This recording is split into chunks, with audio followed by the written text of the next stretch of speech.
Bismillah wassalatu wassalamu ala rasulillah. Baik Bapak-Bapak yang dimuliakan oleh Allah Subhanahu wa taala, kita masuk kepada tema hadis kita yang ke-24. Panjang ya hadis kita kemarin. Panjang mungkin banyak pahalanya mudah-mudahan. Amin ya Allah. Sudah dibuka buku hadisnya? Sudah.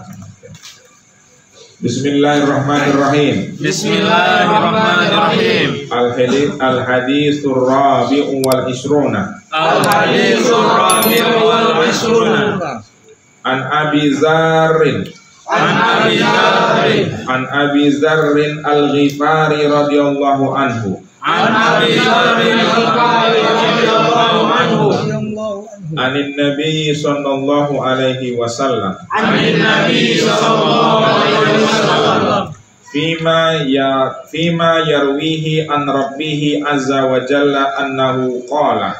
Fima yarwihi an Rabbih azza wa jalla annahu qala. Nah, ini sepertinya hadis pertama ini yang hadis qudsi ini ya. Oke. Ini biasanya hadis kita yang kita bahas itu Nabi Muhammad bicara, ya kan? Ya. Tapi hadis ini yang bicara siapa sih? Allah. Iya kan? Karena di sini ada kata ya ibadi, ya kan? Ya. Ada kata ya ibadi. Apa arti yang ibadi? Hambaku. Wahai hambaku. Berarti yang ngomong siapa di sini? Allah. Nah, kalau begitu ini Al-Qur'an atau hadis? Hadis. Hah? Hadis. Ini yang ngomong Allah. Al-Qur'an. Hadis. Hadis qudsi. Apa ini? Jadi hadis itu ada yang itu adalah kalimatnya kalimat Rasulullah SAW, tapi ada juga Rasulullah tuh menukil kalimat dari Allah Subhanahu Wa Taala. Jadi sebenarnya itu kalimatnya Allah dinukil kembali oleh Nabi Muhammad SAW. Hadis seperti ini namanya hadis qudsi. Hadis apa namanya? Hadis qudsi. Hadis qudsi. Jadi hadis qudsi itu adalah perkataan Allah yang dinukil oleh Nabi Muhammad SAW.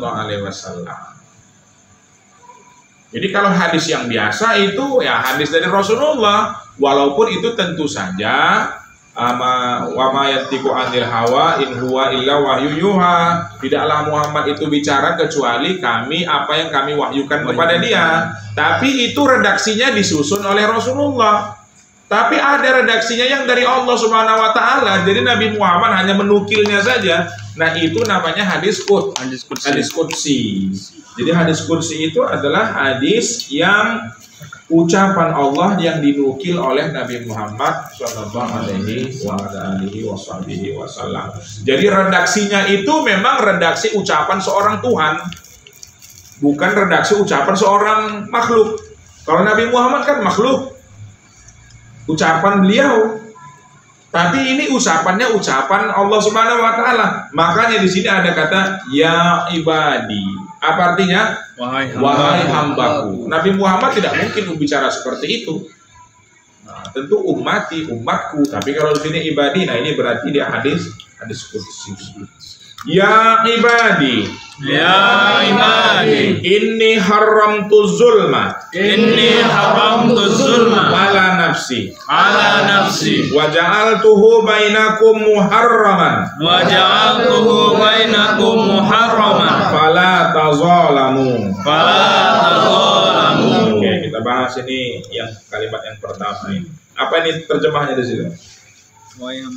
Wahai hamba, ya ibadi artinya wahai hambaku. Ini haramtu zulma. Sesungguhnya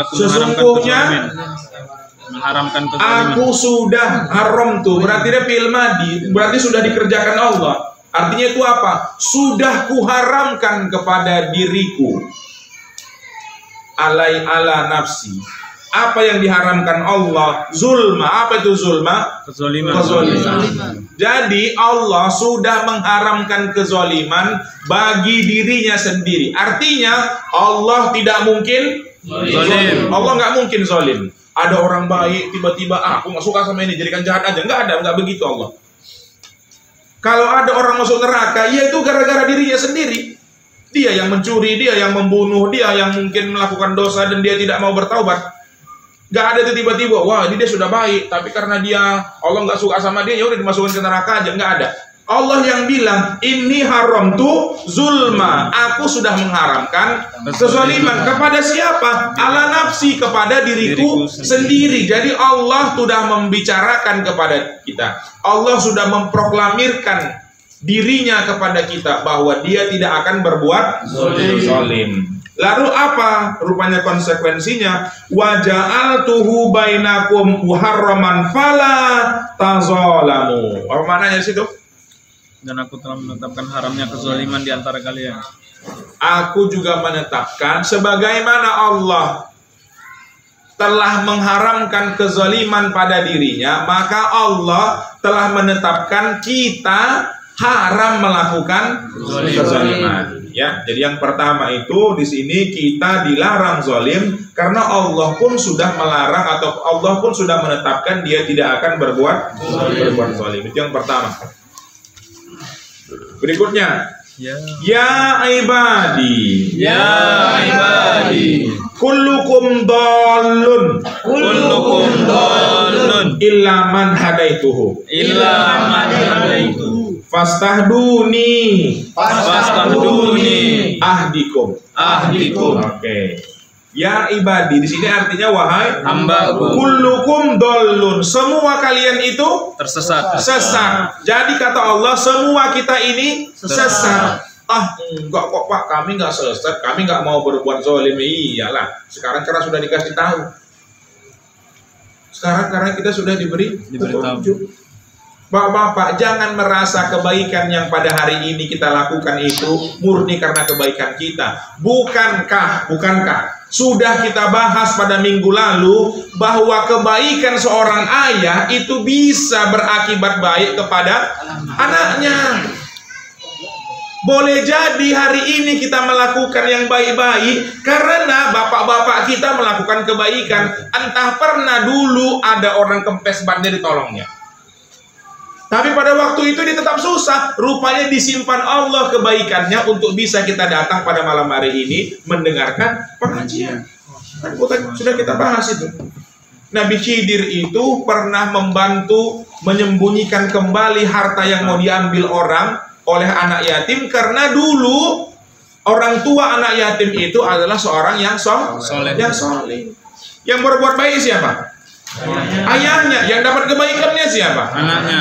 Jadi karena bapak-bapak sekarang ini mau bersedekah, bapak-bapak sekarang ini mau mendengarkan pengajian, gara-gara bapak baik, boleh jadi dulu pernah mama bapak-bapak di sini yang merasakan, ya Allah sakitnya kandungan ini, jadikanlah dia ini anak yang baik. Mungkin pernah dibilangnya.